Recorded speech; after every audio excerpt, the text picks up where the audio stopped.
Operation Tulong USA.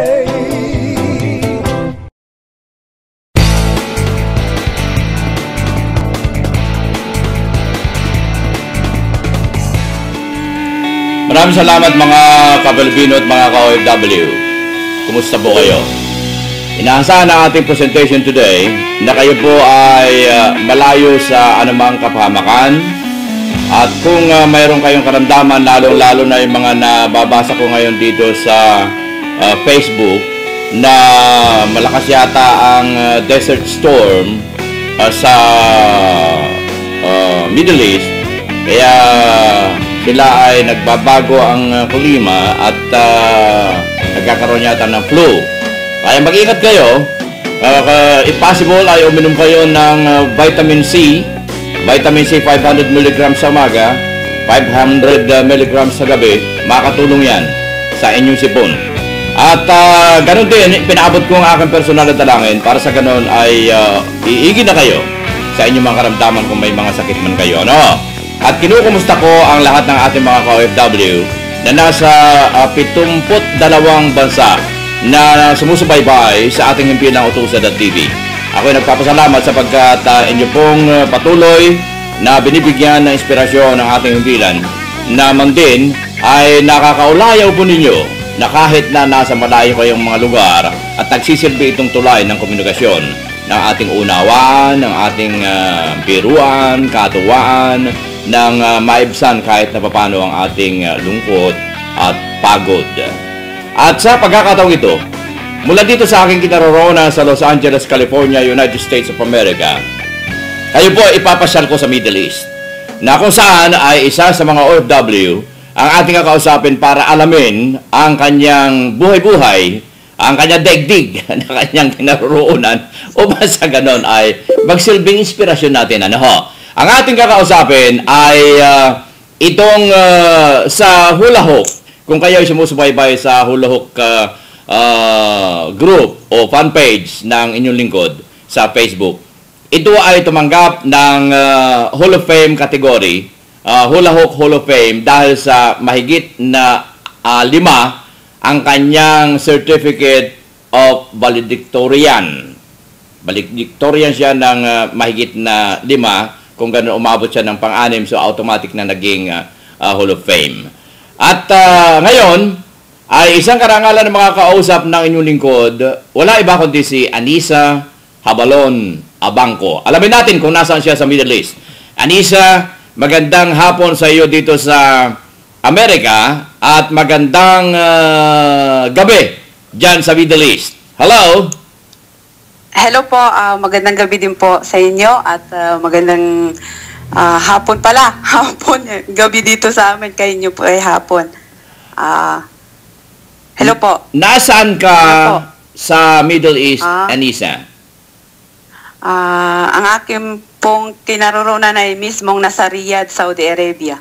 Ayun, nasa sentro ng Saudi Arabia. Saudi Arabia. Aha.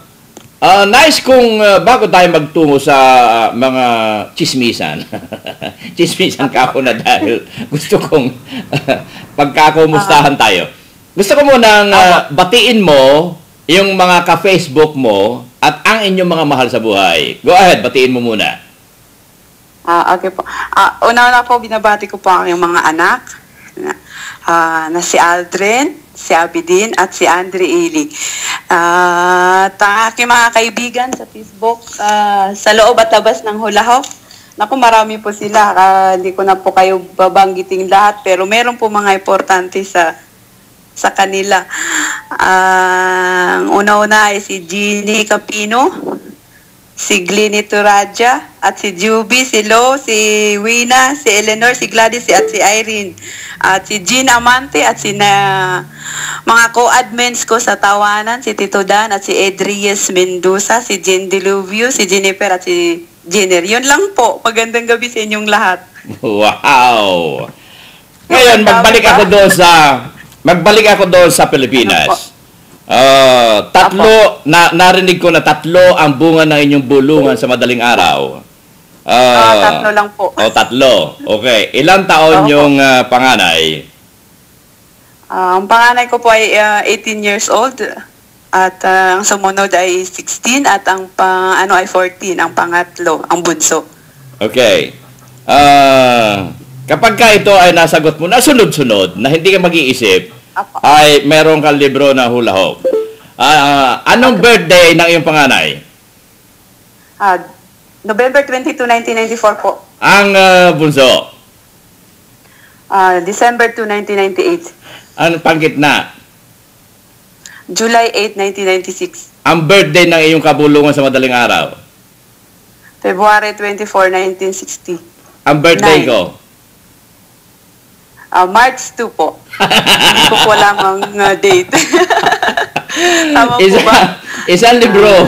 Isang libro Wow. Thank you. Isang libro na hula hoop. Clap. Ang iyong... Thank you po. Okay, very good. Kaya yung mga OFWs na ini-interview ko, alam nyo na kung ano ang aking itatanong sa inyo. Yung mga single, ang itatanong ko sa inyo kung ano ang buong pangalan ng inyong boyfriend o girlfriend. Kung kailan kayo unang hinalikan. Ano na po yun? Clue? May clue na ako roon. Para sa kanila. May clue na ako roon. Isipin nyo ilang clue na yon. How many clues I have given? Okay, edad. Pangalan ng inyong boyfriend, girlfriend. At kung kailan kayo, pangatlong clue, kung kailan kayo unang hinalikan. Talaga din naman to si Calpido. Kakabahan na po sila pagka ganun. Talaga ito si Calpido. Hindi na mahulahok ito. Tawa ka ng tawa, bungis-ngis ka ng bungis-ngis. Ito ang aking larawan sa katotohanan. Wala akong pagbabalat kayo, mga Kabalibino. Kung ano ang aking personalidad na naririnig ninyo at nababasa sa hulahok, kung gaano ako kabungis-ngis doon, ay ganyan ang tunay kong pagkatao. Masayahin po ako. I have no definition of stress or worry. Wala sa bokabularyo ko yun. Dahil kapag kayon ay ilagay mo sa bokabularyo mo, hahanapin mo yon. Kaya binibigyan ko kayo ng mga ilang kaparaanan para tayo ay laging maligaya, laging bugis-gisan, laging ang gawin ninyo ay ito. Kung kayo ay nagtatrabaho, let's say, katulad ko halimbawa, naglalaba ako, naglilinis ako, naglalampaso ako. Ang ginagawa ko ay kumakanta ako. Yan. Kahit nasintonado, sige, kanta lang kayo ng kanta. Para sa ganun ay... Oo! At saka... Ganun din po kami habang nagkukuskus ng kubeta ay kumakanta.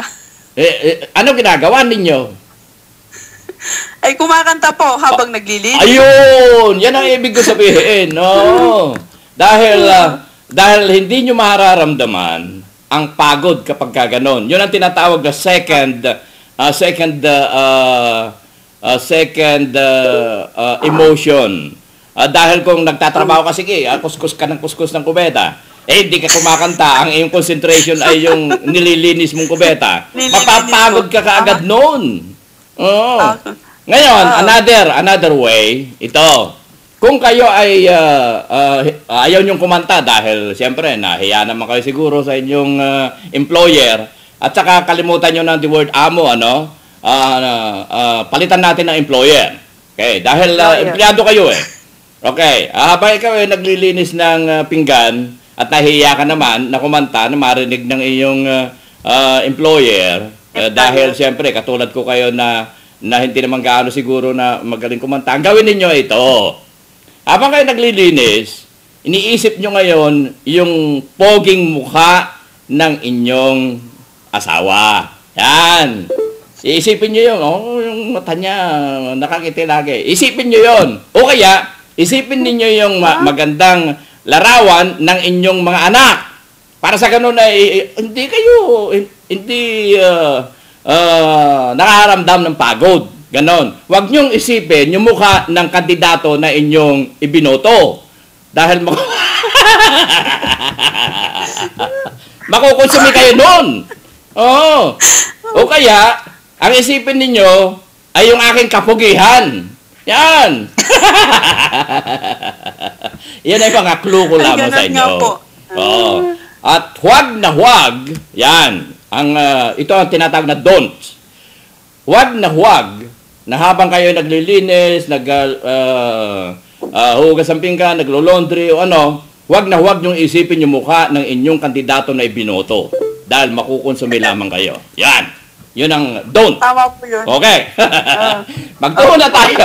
Magtuho na tayo sa chismisan. Ilang taong ka na nasa isang OFW? 10 taon na po. 10 taon. So, 10 taon, pero naging dalawa ang employer ko.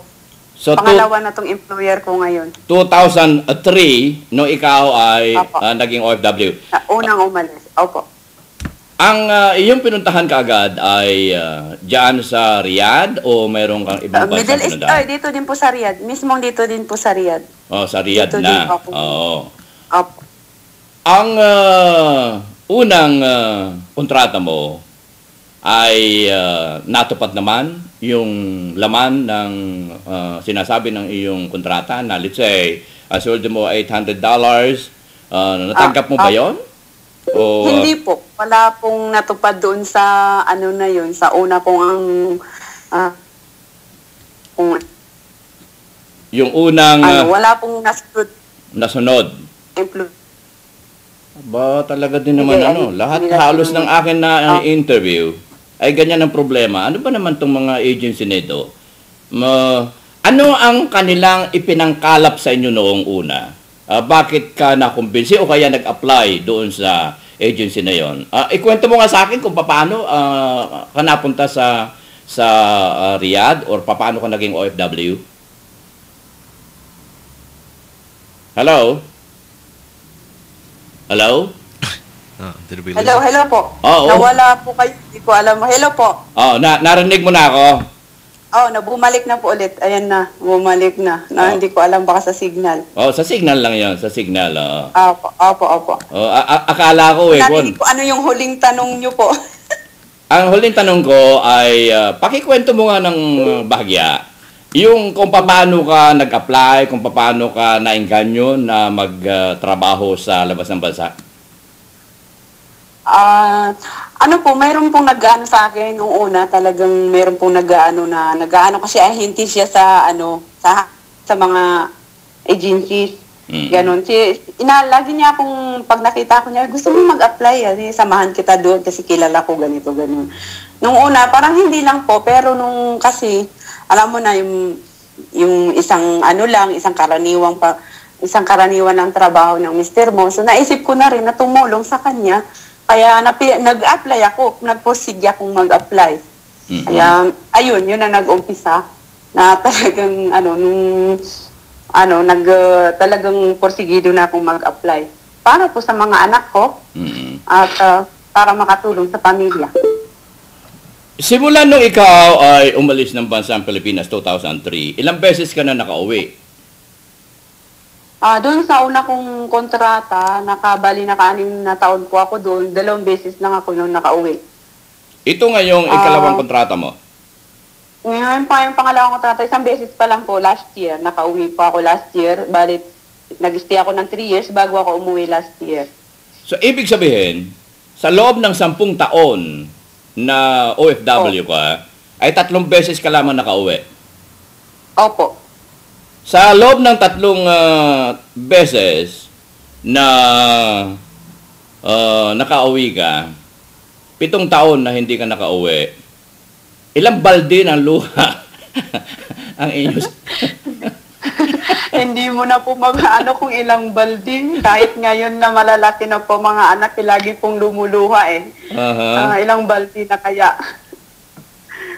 Kung luha lang pag-uusapan hindi mo na po makakount yung luha na yun. Ilang beses na nagpalit ang kalyo ng iyong palad sa loob ng 10 taon. Baka bawat taon hindi mabilang ang kalyo. Alam mo, ito ang aking ihahambing sa inyo. No? Dito sa Amerika, ay malayo pagkahambing sa Pilipinas. Yung mga lalaki na kapag ka nakikipagkamay sa babae, ay gusto nila ay malambot yung kanilang mga palad, yung mga lalaki. Kasi executive yan, di ba? Okay, para ma-impress yung babae. Alam pa ninyo dito sa Amerika, baliktad. Ang mga chicks dito, kapag nakipagkamay ka at mayroong kalyo at magaspang ang iyong palad, gugustuhin kang lalo ng mga chicks. Alam niyo kung bakit? Mas malaki ang sinusweldo ng mga skilled workers dito kaysa yung nagtatrabaho sa bangko, nagtatrabaho sa opisina, or whatsoever. Kaya, baliktad. Dapat ganyan din sana sa Pilipinas. Kasi, ano may bibigay ng malambot na palad ng lalaki kung wala naman trabaho, di ba? Kaya, mga chicks, mga chicks na nakikinig at nanonood sa ating interview kay Anissa, ito ang payo ko sa inyo. Huwag kayong pipili ng malambot ang palad na lalaki. Dahil yon, unang-una, tamad yon. Hey, wait a second. Tinamaan si Mark. But I know your palm is harsh because you work so hard. Pero diyan sa atin kasi kapag kinakalyo ang palad na lalaki, ayaw na ng babae. Ewan ko kung bakit. Dahil sabi nila, wala yan, trabahador. Yan ay magsasaka. Mga Kapilipino, dito sa Amerika baliktad. Dahil dito mas malaki ang sinusweldo ng mga skilled workers kaysa sa yung nagtatrabaho sa opisina. Dahil isipin ninyo, skilled workers, let's say, tubero, $60 an hour. Pinakamababa, $35 an hour. Samantalang yung nag-opisina, how much? 8 to 12, $20 an hour. So, talo yan ng per hour na skilled workers dito sa Amerika. Kaya, mas gugustuhin ng mga chicks dito ang makapal ang mga palad. Yan. Kita mo pagkakaiba, Anissa, di ba? So, natutuwa ako dahil meron tayong bridge communication ng Utusa.tv at magkakaroon na rin ng hulahook.tv in the long run. Naibabahagi ko ang aking karanasan na almost half of my life ay na-spend ko na rito sa Amerika. Nakita ko ang pagkakaiba ng ating bansang Pilipinas sa pamamaraan ng kultura, tradisyon. Kaya dito, inaalagaan nila yung mga matatalino, madudunong. Diyan sa ating bansang Pilipinas ay yung mga madudunong at matatalino ay sinisiraan sa halip na mahalin.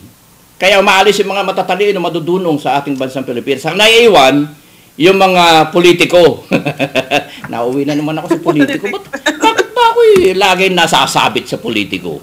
Ikaw, Kalpito, talaga, baka darating araw, maging politiko ka. Ha?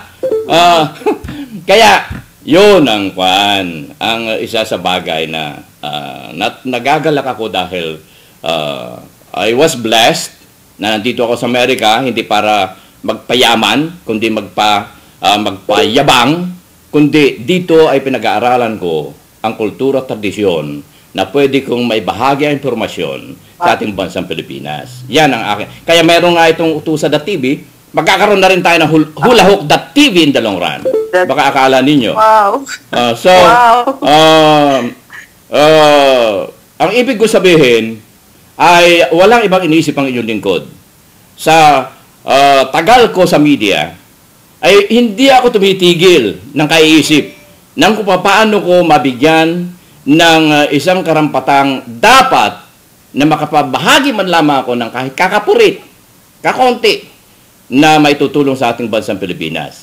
Kaya narito ang ating Utusa.tv at dahil sa inyong pagkalinga sa hulahook, ay magkakaroon na yan na hulahook.tv.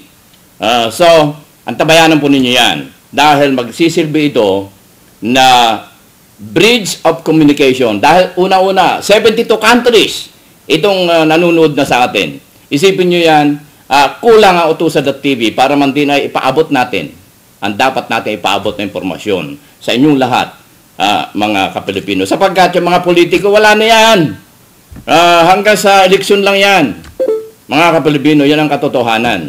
Dahil kung mahal tayo ng mga OFW, wala silang ibang ginawa doon sa ating bansang Pilipinas, kundi ihanda ang ating kinabukasan ng mga OFW. Kung hindi, anong ginagawa? Magpayaman. Magbusogin ang kanilang bulsa.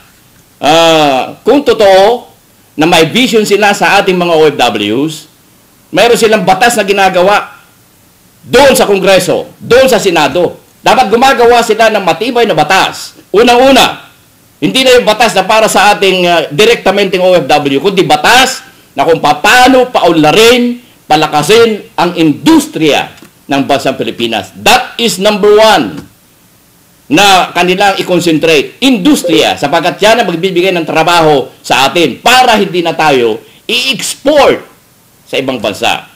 Yan ang aking sinasabi na formula. Palakasin yung industriya ng ating bansang Pilipinas para mayroon kaming trabaho dyan. Paano yung anak?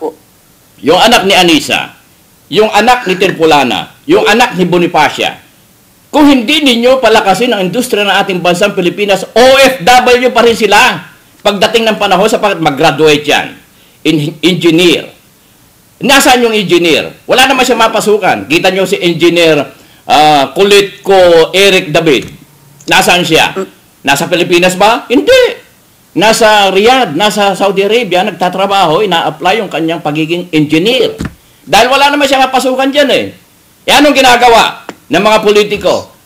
Buksingero, asawa ng buksingero, anak ng senador, anak ng kongreso, congressman, anak ng presidente, politiko. Nasaan ang vision nila, mga Kapilipino? Yan ang tinatawag ko na mapagsamantala. Dahil sikat sila, sasamantalahin para butuhan sila. Yan ang tinatawag kong mapagsamantala. Numero 1 mapagsamantala. Mayroon dyan announcer, dahil sikat na, kakandidato na politiko, nariyan na artista, dahil sikat na, magkakandidato na. Andyan ang asawa ng buksingero, dahil sa sikat yung asawa, kakandidato na. Yung senador, dahil sa siya senador, yung anak niya, kandidato ng mayor. Mga Kapilipino, dapat na gumising na tayo sa katotohanan sapagkat ating bansang Pilipinas, 60 years ago, number 2 tayo sa Asia. Number 1 ang Japan. Anong number tayo ngayon, mga Kapilipino? Number 9. Nangangahulugan na walang vision ang mga humawak sa ating bansang Pilipinas. Maging mga presidente. Sabihin nyo ang tatalino ng mga presidente, dudunong. Mga Kapilipino, kung sila ay badunong ginamit nila for the vision of the people. They have no vision for our country. Kundi vision, just a politician. Not a vision for the progress of their own country. Teka, nag-English yata ako. English ba yun, Anisa? Nasblade po ako eh. Tikalpito talaga, oh. Teka. Yung mga karanasan ng mga OFW na hindi nasusulduhan, minamaltrato ng amo, ng employer, ito ba ay naranasan mo, Anisa? Awa ng Diyos po, wala naman po ako naranasan ganyan. Kahit nung una kong employer, ay mabait naman po sila. Kahit baga kung maliit yung pasahod, hindi nila tinutupad. Pero mabait po sila, hindi ko po naranasang masaktan. Nandun lang yung mamura ka, yun lang. Normal yun, normal. Physically po, wala po akong naranasan ganun. Ano sa palagay mo? Ikaw ay nakaranas na hindi minaltrato, hindi katulad ng mga iba na sinasaktan. Sa iyong palagay, anong dahilan? Bakit sinasaktan ang kanilang mga empleyado? Ano sa palagay mo? Yung ano po nga po, minsan kasi po napapag-usapan namin yan ng mga amo namin. Tanggalin mo yung amo. Employer ko. Napapag-usapan namin ng mga employer namin yung kung bakit. Alam mo, lagi nilang inaano yung empleyado nila ay sinasabi nilang hindi maganda. Kami ay umuupos diyan sa mga sinasabing ganyan. Talagang sinasabi po namin na hindi nyo dapat sabihin na hindi maganda lang yung mga empleyado nyo. Dahil marami din mga employer na hindi rin maganda ang pakikitungo. So, Lagi nila pong sinasabi yan, naririnig po namin sa employer namin na yung katulong ni ganito ay hindi maganda, kaya ganun. Sabi namin, hindi nyo po masasabing hindi maganda ang katulong na yun dahil hindi nyo po yung katulong eh. Hindi nyo, siyempre pinapakinggan nyo po yung sasabihin lang nyo yung kapwa ni din ninyo. Talagang sinasabi po namin yan sa mga employer namin. very good, very good. Dapat na maging ang payo nga natin na ito, kung the moment na kayo umalis ng bansa at OFW, itanim nyo sa isip nyo na kayo ay hindi napakababa. Itanim nyo sa isip nyo na you are educated, you are being hired as an employee of an employer dahil may kontrata kayo eh. Ibig sabihin niyan, kung may kontrata kayo, empleyado kayo. So, wag niyo isipin na kayo ay katulong. Wag niyo isipin na kayo ay busabos. Wag niyo isipin na kayo ay nangangamuhan. Sa halip, ito isipin ninyo na kayo magtatrabaho bilang isang empleyado. Dahil umalis kayo ng bansang Pilipinas, hindi alila. Umalis kayo ng bansang Pilipinas, nag-apply kayo, meron kayong may sarili kayong passport, in-interview kayo, pumasa kayo. Hindi kayo basta na lamang pinulot na ginawang alila para busabusin. Kaya, ang payo ko ay kapag umalis kayo ng bansang Pilipinas, taas noo. Huwag yung lugmok yung ulo ninyo na para kayong kuluntoy. Sa halip ay Tama po yun. taas noo kayo. Napupunta ron sa inyong employer. Na pagdating ninyo ron, I'm here, ma'am, as your employee. Kung English man yan o kung Arabo, narito po ako.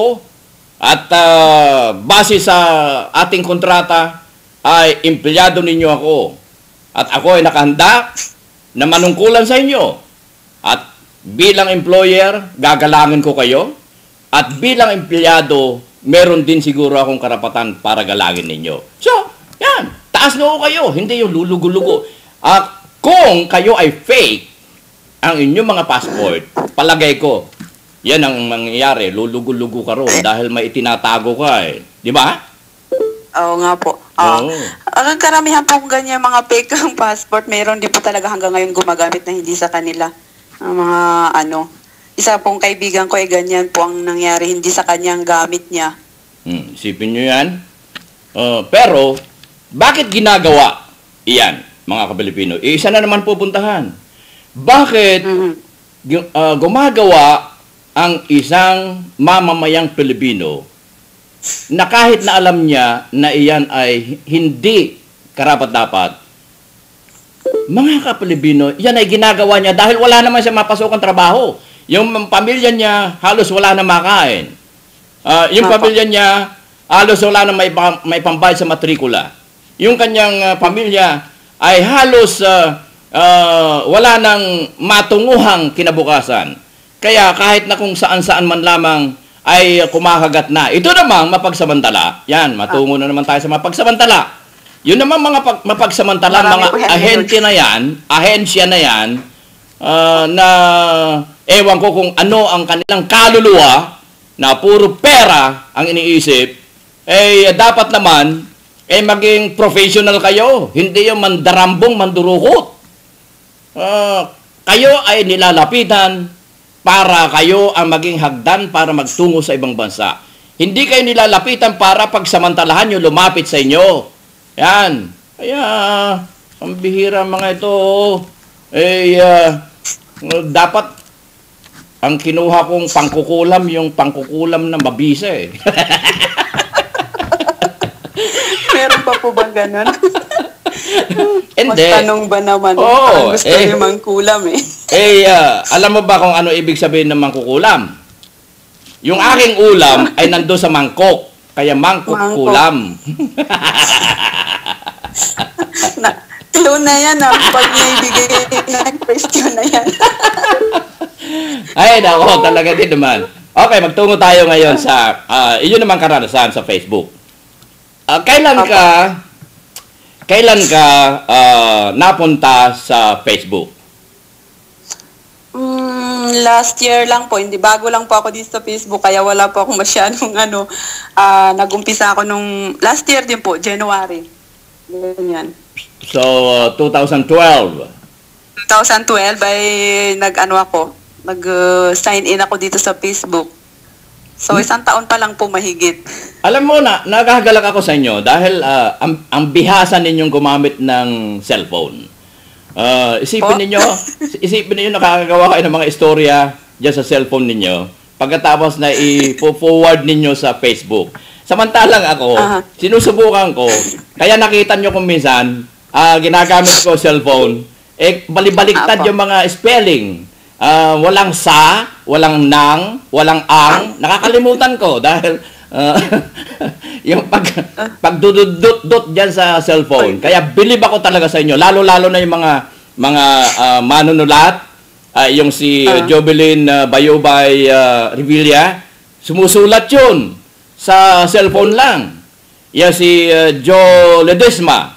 Ledesma. Oo. Sumusulat yan sa cellphone lang. Iyan sila Meneses Cheng. Sila Munet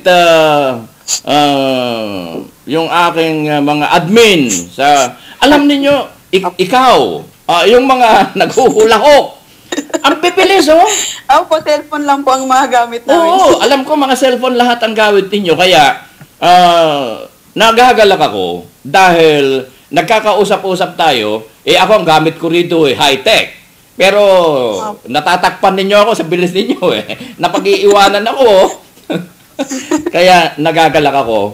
Nung bang ikaw ay mag-Facebook noong 2012, ay bihasa ka na sa internet? Hindi po. Wala po akong alam. Basta Facebook lang. Buksan ko lang ang Facebook. Yan lang po. Kahit nga nagtatanong pa ako kung paano ang gamitin ng ganun. Nagtatanong sa may alam. Kasi, hanggang sa natututo. Kasi ang Facebook ay nasa loob na internet. Kaya naitanong ko yun, kung ikaw ay bihasa, nagmamit na internet bago ka nag-Facebook. Pero nakikita ko kayo mula sa inyong cellphone, nakakapag-create kayo ng art. Kaya sabi ko, gagalin ng mga ito. Nagagalak ako at natutuwa. Sa loob ng panahon na ikaw ay gumagamit ng Facebook, ano ang mga grupo mo at mga fan page na kinabibilangan na kung saan ay alam ko nakakapagdulot kayo ng malaking bagay, kaligayahan sa inyong mga nakakabasa sa inyo? Anong mga grupo mo at mga miyembro? Ano ko lang po dati, wala po akong grupo dati. Ang along ko po ay nakasubaybay lang po ako sa tagpuan.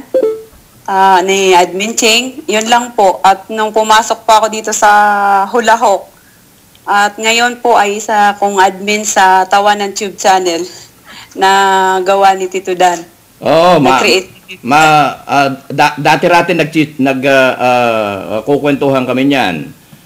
Si Tito Dan, na dahil busy na rin siya, busy na rin ako. Pero ako'y nagagalak dahil alam mo mga taong yan, ay malaki na ibibigay na kasiyahan sa mga OFWs. Dahil isipin mo, 8 milyon. Ito nga sinasabi nila sa akin. Bakit ang dami mong grupo, Kuya Manny? Ang dami mong fan page, mga pages. Mga Kapilipino, ito ang aking teorya. 8 milyon ang mga OFWs. Paano ko masiserbisyuhan sa isa na grupo or page na tinatag ng inyong lingkod? So, bakit ako merong Manny Calpito, meron akong OFW, Generation Unique, bakit meron akong Utusa.tv, bakit meron akong Hulahok, bakit meron akong so-and-so. Mga Kapilipino, yan ay iba-iba. Iba-iba ang approach.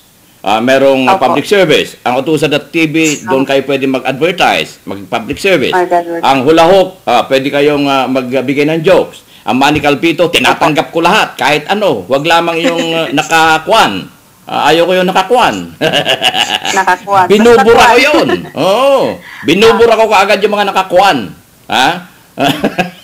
Lahat naman po na fan page na meron po kayo, ay membro na po ako. At ako po yung nagagalak doon. Kaya natutuwa. Iba-ibang approach nun. Iba-iba. Opo. So, marami nagtatanong, Kuya Manny, bakit nagtayo ka na naman nun? Bakit na? Mga ka-Pilipino, 8 milyon ang gusto kong i-reach out. 8 milyon. Hindi ko kaya yan. Kaya nga natutuwa ako, meron dyan tagpuan, meron dyan hindi porket mayaman, hindi porket so and so. Nagagalak ako, kaya na-misinterpret nila ako nung Pasko. Nung Pasko, ang ginawa ko, dahil miyembro ako ng 223 na group and fan page. Ang ginawa ko, wow, galing naman po. ang ginawa ko, nagpadala lahat ako ng pasasalamat doon sa page mismo ng aking libro dahil andun lahat yung mga pangalan ng mga grupo ko na 223. So, na-misinterpret nila na ako daw ay nangangampanya. Bakit daw ako nagpadala lahat sa kanila? Mga ka-Pilipino at mga ka-OFW, itong tandaan ninyo, hinahangaan ko kayo ng mga creators. Hindi ako nakikipagkumpetensya sa inyo sapagkat pinanggalingan ko ng popularidad. Hindi ko na kailangan yan. Ilang beses nang naging sikat ang inyong lingkod at naging laos, naging sikat. Pinanggalingan ko yan. Kaya huwag niyong isipin na kung ako ay nagbibigay ng pasasalamat sa inyo sa ating mga groups, iba't ibang groups, huwag niyong isipin na ako ay nangangampanya. Hindi ako politiko. Hindi ko kailangan ang popularidad. Ang kailangan ko ay pasalamat sa inyo na kayo ay creator ng mga groups, mga fan page, dahil kayo nakakatulong sa 8 milyon na Pilipino. Hindi ko kaya yan na aliwin. Hindi ko kayang i-reach out yan. Kundi nire-reach out natin lahat ng mga creators. Lahat. Oo. At mga admins. Yan. Kaya kung ako ay magpapasalamat doon sa mga, let's say, pupunta ako sa OFW so-and-so or group o fan page ni so-and-so at ako ay magpapasalamat doon. Hindi ako nangangampanya. Hindi ako nang kakalap ng miyembro. Sapagkat, yun ay ipinadadama ko lamang sa inyo na gusto ko talagang pasalamatan kayo. Dahil kayo ay gumugugol ng salapi. Ang mga creators, ganito. Gumugugol sila ng salapi. Panahon at hirap para sa ganun makakalap sila ng mga miyembro na mabigyan nila ng kalingat tulong. Iyan ang aking hinahangaan. Kaya nagpapasalamat ako sa mga grupo ninyo. At saka kung may maganda akong balita, mayroon akong nais na i-share, ay pinupunta ko, itinatag ko kayo, isinishare ko sa mga iba't ibang grupo. At huwag niyong isipin na ako'y nangangampanya o nag-a-advertise. No, hindi ko na kailangan yon. Ang Utusa.tv, by itself, ay nare-reach out ko ang 72 countries. Ang Hulahok, nare-reach out ko ang 72 countries, pero hindi lahat. Pero nare-reach out ko. Ang OFW Generation Unique, kaya nariyan. Dahil gusto kong ipadama sa inyo ng ating nirasyon mga OFWs ay unique. At maniwala kayo at hindi, ay unique kayo. Kaya nariyan yung OFW Generation Unique na kung minsan ay wala akong naipupost pero nariyan dahil pinahahalagahan ko kayo. Ganon din ang Utusa.tv. Kaya yung mga nagpo-post ng advertisement sa Hulahok, ang sabi ko, ito ay puro jokes. Pinaaliw tayo. Kaya ipunta ninyo ang inyong advertisement sa aking create na libre kayo mag-advertise. Kaya yun, dinidelete ko yung advertisement nila, pinalilipat ko sila sa Utusa.tv. Ganon din yung OFW Generation Unique. Yung mga naglalagay ng mga pabahay-bahay doon, ay dinidelete ko yon at pagkatapos inililipat ko sa Utusa.tv na group. Oo, dahil mayroon tayong mga mensahe. Ang Utusa.tv public service yan eh, kaya pwede kayong pumunta roon. Mag-advertise kayo doon. Libre yun. Pero, kung dinilit ko kayo, yung advertisement nyo sa Hulahok, huwag kayong magdamdam. Dahil meron pa rin ako reservation doon sa Utusa.tv. Kung dinilit ko kayo sa OFW Generation Unique, yung advertisement nyo, ililipat ko kayo doon sa Utusa.tv. Kaya meron pa rin kayo. Hindi ko kayo totally na dinilit. Hindi katulad ng iba, na isa yung o dalawa o wala silang nakalaan na pang advertisement, siyempre magdaramdam yung nadidelete. Kaya huwag kayo sa bagay nagbibigay naman ako ng paunawa doon sa kanilang PM. Oo. Tama po. Ganon. Apo. Ngayon, ang tanong ko ay, meron ka ba na natatandaan na hindi mo makakalimutan na tinulungan o kaya ay nakita sa Facebook, o kaya ay nabasa sa Facebook, o kaya ay kaibigan sa Facebook, na hindi mo kailanman makakalimutan sa tanang buhay mo? Meron ka ba nun? Karanasan. Wala pa po akong ganun na pero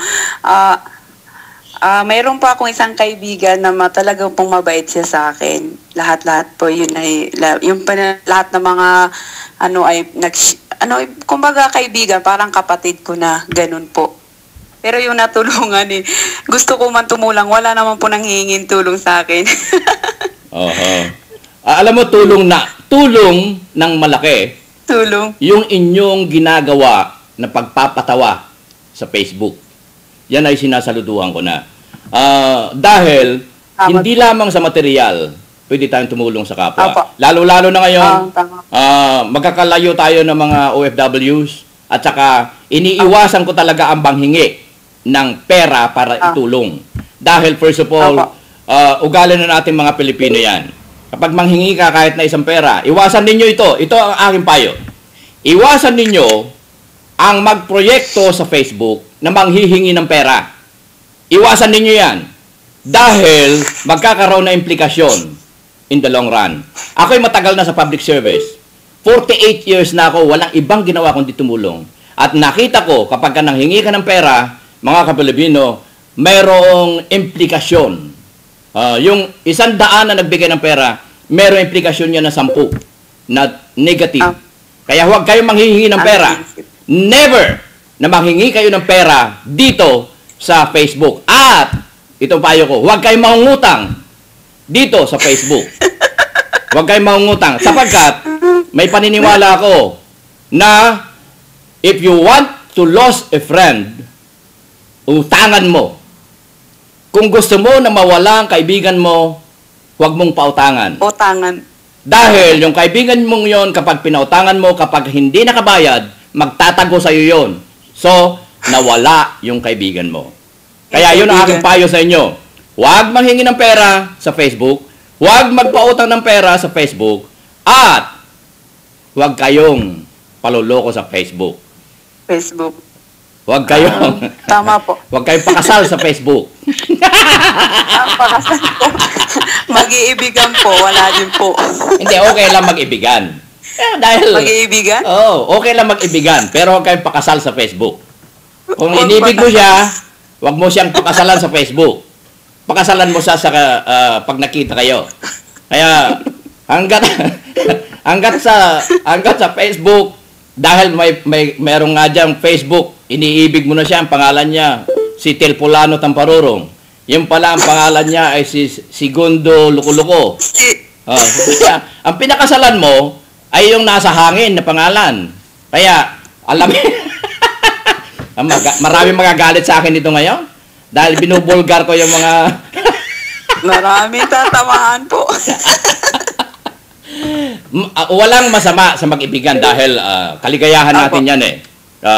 Inspirasyon nyo yan na naglilinis ng kubeta. Pero, ang aking payo ay ito. Hindi ko sinasabi na huwag kayong makipag-ibigan o ma-in love sa Facebook. Pero hanggang doon na lang. Huwag kayong magpakaloko. Dahil sa Facebook, pwede kayong pakasal sa yung totoo. Pero alamin mo kung siya ba si Telpolano Tamparurong na hindi siya si Segundino Lukuluko. Ganon. Dahil nakita ko dito, pambihira ang gumagamit ng totoong pangalan. Isa na ako na gumagamit ng sarili kong pangalan. Dahil hindi ako natatakot. Hindi ako natatakot dahil wala naman ikasisira ang aking pangalan. Sa halip, ipinagmamayabang ko pa nga na ako si Manny Calpito. Hindi ko tinatago yan. Nung una nga, Anisay, ganito. Nung una, ang aking retrato na nakalagay doon sa aking profile, dahil akala ko ang Facebook ay ganon, dahil nakikita ko kung ano-anong mga profile picture, ay nilagay ko ay yung picture ko na cover ng libro kong Calpito Churi, yung retrato namin ni Einstein. Yung kalahati, yung mukha ni Einstein, yung kalahati mukha ko. So, nilagay ko doon. Okay. Yun ang ginamit kong profile noon. Tapos, nung mayroon akong magaganda na ideas, nako, Marami nang bumati ko sa akin. Kung totoong yang si Calpito ay ganito, bakit ang kanyang profile ay ayaw ibigay yung retrato? Right at that moment, nagparetrato ako nang ako ay pinakapogi sa buong mundo. Yun yung nilagay ko. Kaya kung ano nakikita nyo, yan si Calpito. Yan ang buo kong pangalan. Wala ko tinatago. Kaya kung umibig ako sa inyo, sasabihin ko, hindi ko kayo mahal. Dahil ang mahal ko, misis ko. Makakala ninyo, pinakamamahal ko sa lahat yung aking misis. Meron akong apo, pinakamagandang apo sa buong mundo. Ay, si Calpito talaga, daldal mo. Daldal si Calpito. Yan ang aking personalidad. Ngayon, ay ito ang aking itatanong ulit sa iyo. Kumusta naman ang mga anak mo sa Pilipinas? Awa ng Diyos po, maayos naman po sila. May magka-college na po ngayong opening sa sunod na po na pasukan. Ay may kolehiyo na rin po ako. Nakakasapat naman. Itinatanong ko dahil katotohanan kasi ito eh. Nakakasapat naman yung kinikita mo na supply nila para sa kanilang pag-aaral at saka sa kanilang daily expenses. Awa naman po ng Diyos, nakakasapat dahil nagtutulungan po kami mag-asawa. Yung tatay nila po ay meron naman pong trabaho. Yun po ang pang daily basis nila, yung kinikita niya. Pero yung mga gastusin sa school, sa mga bayaran sa mga yan po ang aking itinutulong. Ano ang inyong long distance relationship ng iyong kabulungan sa madaling araw? Kumusta naman? Maayos naman po. Awa ng Diyos. May mga problema po, pero pinipilit po namin, pinipilit po namin, anong tawag dyan? Pinipilit po namin, Marisol Bar. Kumbaga pinipilit yung pinaglalabanan o sinusolve lahat ng mga kung anong mga bagay na merong kaguluhan. Ano ba yan? Nabulol daw ako. Ang dami mga tagahanga eh. Ang haba na nandito eh. Pinakahuli na nakasulat dito ay mula kay Admin Jen. Sabi niya, oo nga, tagal na rin na nagtatrabaho si Sis Anisa. Yan. Ang sabi naman ni Irene Perges dito, si Mark Bakuya Mani ay makapal ang palad. Wow, they're asking you if your palm is hurts, Mark. Yeah. Yeah, why don't you come and find out? Marami na silang mensahe. Pati po si Admin Ching, meron pa ako nabasa niya sa kanya. Ang dami mong tagahanga dito. Irene. Teka muna at mayroong gustong mag-confirm. Hello sa inyong lahat. Gustong mag-confirm na kaibigan ko si Lovelyn Marantan. I-confirm ko siya. Yan. Thank you very much, Lovelyn Marantan. Ngayon, magbalik tayo. Naitanong ko kasi yung LDR ninyo ni Mr. Dahil siyempre, marami kasi akong na-interview na meron sa Lazarabat na kwento tungkol sa love life ng mag-asawa na nagkahiwalay. Siyempre, sasabi ko love life dahil matagal na kayong naglalabing-labing sa madaling araw, di ba? Yan ang ang description nitong si Calpito. Labing sa madaling araw. Ikaw talaga, itong aking payo. Lalo-lalo na sa mga iniwanan ninyo. Dapat naman na yung mga iniwanan ng mga lalaki sa Pilipinas, ng mga misis nila, ay isipin ninyo lagi na sila naghahanap buhay at kayo naiwan dyan at kung aking alagatain, pagtatawanan ko sana kayo pero hindi, ang payo ko ay ito. Magpakatatag kayo, huwag nyong iisipin ng inyong misis ay napalayo at huwag kayo maghahanap. Igalang ninyo ang inyong misis na naghihirap sa malayong lugar. Igalang ninyo, huwag niyong kalimutan ninyo si misis. Susian ninyo. Ay, marami po. Susian ninyo ang inyong kwan. Marami po nakalimutan eh. Oo nga, kaya sabi ko nga, susian nila ang kanilang kwan. Kwan? Ibigay lamang sa inyo ang susi. ibigay sa inyo, pag umalis kayo, susian nyo yung kwan ni Mister. Tapos kunin nyo yung... namin ng susi. So, dalhin nyo yung susi para wala makasusi doon ng iba.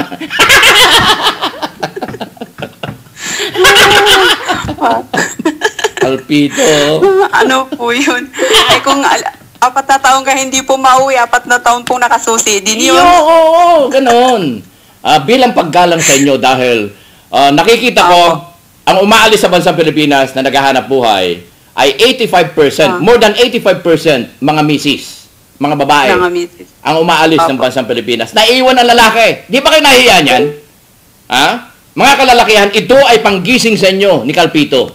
Mahiya-hiya kayo na umalis na misis nyo, umalis na yung girlfriend ninyo, pag alis niya, babay sa aeroplano, kayo naman ay nakakabit na sa balikat ng ibang lalambingin. Mahiya-hiya naman kayo. Oo. Opo. Kaya kakatokin ko nga yung puso ng mga kalalakihan dyan sa Pilipinas na yon. Hoy! Hoy! Bitiwan nyo yung naka-abrasiete sa ibang chicks dyan. Isipin nyo, misis nyo, igalang nyo. Tama po. Okay. Ako nagagalak dahil marami ako nakataas na impormasyon sa iyo. Anisa, may susunod pa kasi tayong programa, yung hula hook na aking ilalive. So, nasa sa iyo ang huling mga pananalita para pagkain kaisipan na iwanan natin sa mga nanunood sa atin na 72 countries na kung nasaan ang ating mga ka-OFW. Na bagamat puro patawa ang inyong narinig sa inyong lingkod, yan ang inaasahan ko na titimo sa inyong puso sapagkat yung mga biro kong yan, kung inyong alagatayin, ay masakit. Lalo na sa mga politiko, lalo na yung mga mister ng tahanan. Okay, nasa iyong pagkakataon para ipaabot ang iyong... Meron lang po akong ginawang, hindi naman po tula, mensahe para po sa akin anak, pwede ko po bang basahin? Wow! Mukhang kamuntik ko na makakalimutan na mayroon nga pala kayong mga pinatutula ko. Okay, go ahead. Hindi, ano lang po naman po ito, mensahe lang po para sa aking mga anak. Very para good. Kay Aldrin. Ito na po, para po kay Aldrin, kay Abidin at kay Andre. Mga anak, sandali, hindi ko pala mabasa. Kayo ang bumuo sa aking pagkatao, bumuo sa pira-piraso kong pangarap. Naiyak na ako. Ako rin eh. Tuwang di mapantayan ng kayo isinilang, kaligayahay walang kabayaran. Kayo ang regalo ng Diyos na di kayang bayaran ng anumang halaga. Kayo ang inspirasyon ko. Kayo ang dahilan kaya ako ngayon nasa malayong bayan. Ay, sorry, naiyak na ako. Go ahead, go ahead. Upang mabigyan kayo ng maayos na buhay. Wala akong yamang maialay, ngunit pagmamahal ko'y walang kapantay. Naway inyong maintindihan kung bakit ako'y nawalay sa inyong piling. Mga pangarap niyo sa buhay, ako'y inyong gabay. Munting dalangin naway makamtan, makasama kayo at di naiiwan. At dalangin lagi, kayo'y nasa mabuting kalagayan. Kayo ay kayo ay magmamahalan. I love you mga anak. Yun lang po, sorry po, naiyak lang po ako. Ako'y nabaghan din sa iyong tulang iyan. Hiling ko, pwede bang i-post mo iyan sa Hula Hook at ilalagay ko sa lahat ng aking mga pages sa mga groups? Sorry, nabi ko na po kanina hindi ako iiyak eh. Hindi, alam mo, kaya nga inunahan kita na patawanin ng patawanin sapagkat alam ko ang inyong nararamdaman bilang isang ina. So, nagagalak ako sa iyong mga ibinigay na pagkain kaisipan, ang isinyer mo na karanasan mo sa buhay bilang OFW. So, meron ka pa bang gustong idagdag na batiin or what bago tayo magpaalam ng kuluyan? Maraming salamat po. Una-una po ay maraming salamat po sa pagkakataong binibigay niyo sa amin ng mga ginang ng tahanan na nasa mga iba't ibang panig ng mundo. Ang iyo pong pagbibigay atensyon po para sa amin. Kami pa ay nagpapasalamat at pinabati ko po ang huli mga kaibigan ko pa po na mga gusto ko pong batiin ay si Sir Tony Pabrios na parang ama ko na rin po, si Bing Toledo, si Sara Yanong at si Sis Ellen Garcia na may mensahe po dito ngayon. Hi sis, yun lang po at sa lahat maraming salamat at mabuhay po tayong lahat ng mga OFW. Mga kabalabino mula sa Riyadh at mga ka-OFW na nasa Middle East at sa 72 countries, ang ating po nakaugnay ay wala iba kundi si OFW Anisa Habalon Abangco. Ang inyong lingkod, kaagapay sa hirap at ginhawa, nag-iiwan na pagkain kaisipan, ang utang na loob ay hindi dapat nabayaran. Sa halip ito ay pasa. Kuya Manny Calpido po, maraming salamat at mabuhay. Operation Tulong USA.